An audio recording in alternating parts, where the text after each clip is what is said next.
Assalamualaikum warahmatullahi wabarakatuh. Perkenalkan, nama saya Nurismiasis dengan NIM 2203015011177 dari kelas PJKRK Angkatan 2022 dari Universitas Negeri Makassar. Baiklah, pada kesempatan kali ini saya akan mempresentasikan hasil kerja individu saya yang berjudul Makna Perkembangan Olahraga di Sekolah. Selamat menyaksikan.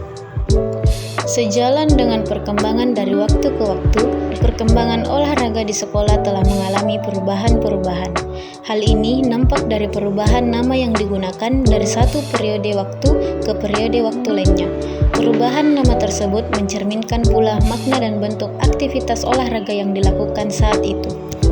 Periodisasi perkembangan olahraga di sekolah. Beberapa istilah yang pernah digunakan dalam setting persekolahan antara lain adalah istilah gerak badan yang berlangsung pada tahun 1945 sampai 1950, pendidikan jasmani 1950 sampai 1961, olahraga 1961 sampai 1966, olahraga pendidikan 1966 sampai 1977, pendidikan olahraga dan pendidikan jasmani dan olahraga 1978 sampai sekarang.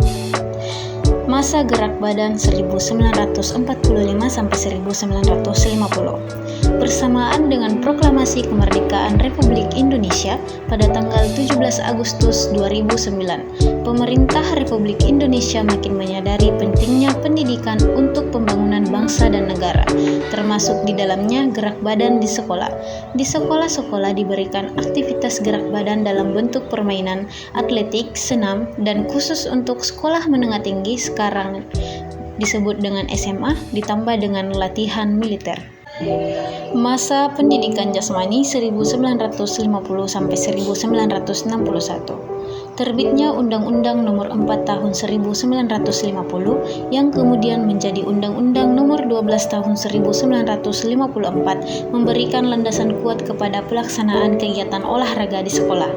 Dalam penjelasan bab 6 pasal 9 tentang pendidikan jasmani tertuang bahwa untuk melaksanakan maksud dari bab 2 pasal 3 tentang tujuan pendidikan dan pengajaran harus meliputi kesatuan rohani dan jasmani. Masa olahraga 1961 sampai 1966. Dalam kaitan itu dan disertai dengan keyakinan penuh bahwa olahraga dapat menjadi sarana ampuh untuk menggembleng bangsa menjadi manusia Indonesia baru, maka dibentuklah Departemen Olahraga melalui keputusan Presiden nomor 131 tahun 1961 yang menyatakan bahwa olahraga meliputi segala kegiatan atau usaha untuk mendorong, membangkitkan, mengembangkan, dan membina kekuatan-kekuatan jasmani maupun rohaniah pada tiap manusia. Hal penting lainnya yang terjadi pada masa ini adalah perubahan penting dalam pendidikan guru olahraga di bawah pengelolaan Departemen Olahraga, yakni SPGD diubah menjadi Sekolah Menengah Olahraga Tingkat Atas dan lamanya belajar hanya 3 tahun setelah SLTP. Semua diharapkan mampu menyiapkan pembina olahraga yang diperlukan oleh masyarakat dan sekolah, menyiapkan calon mahasiswa sekolah tinggi olahraga atau STO, dan menyiapkan olahragawan berprestasi. Masa olahraga pendidikan yang berlangsung pada tahun 1966 sampai 1977.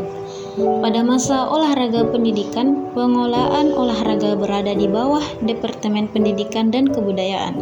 Mula-mula penanggung jawabnya adalah Direktur Jenderal Olahraga, kemudian beralih kepada Direktur Jenderal Pemuda dan Olahraga. Tahun 1977 telah diselenggarakan kejuaraan nasional POPSI untuk cabang olahraga atletik, tenis meja, bola basket, dan akan ditambah dengan bola voli dan senam. Untuk kejuaraan POPSI tingkat provinsi, Direktorat Jenderal Pendidikan Luar Sekolah dan Sekolah hanya menyediakan piala saja, sedangkan pembiayaannya ditanggung sepenuhnya oleh kantor daerah. Jelas bahwa kepala kantor wilayah sangat menentukan tingkat luar kegiatan POPSI di suatu provinsi, serta pelaksanaan olahraga wajib sesuai dengan kurikulum 1975. Dalam pendidikan pembina olahraga juga terjadi perubahan sesuai dengan apa yang terjadi di Direktorat Jenderal.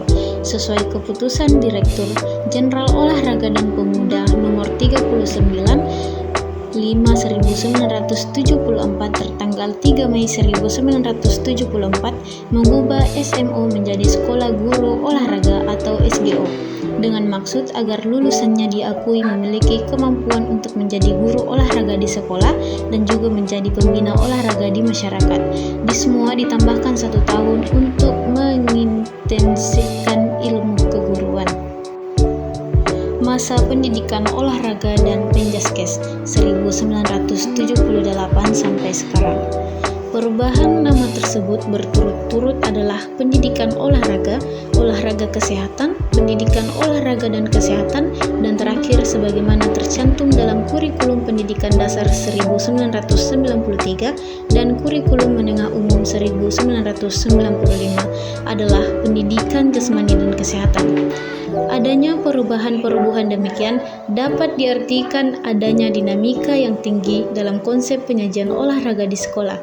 Akan tetapi, dari sisi lain dapat diartikan sebagai kurang mantapnya konsep penyajian di sekolah. Urgensi Penjaskes. Pendidikan jasmani dan kesehatan yang diberikan di sekolah memiliki peran yang sangat sentral dalam pembentukan manusia seutuhnya.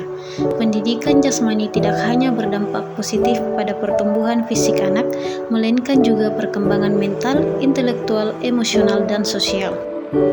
Diberikannya Penjaskes sebagai rangkaian isi kurikulum sekolah bukanlah tanpa alasan, karena kurikulum yang merupakan seperangkat pengetahuan dan keterampilan merupakan upaya sistematis untuk membekali siswa atau peserta didik untuk mencapai tujuan tertentu. Dalam hal ini adalah menjadi manusia yang lengkap dan utuh.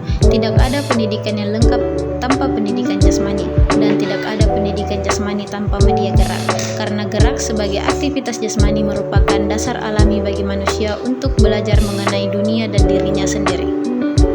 Memang pendidikan kesehatan sangat tepat bila disertakan pada pelaksanaan pendidikan jasmani, akan tetapi masih diperlukan pertemuan khusus untuk dapat menyajikan pelajaran teori khususnya yang berhubungan dengan masalah-masalah kesehatan masyarakat.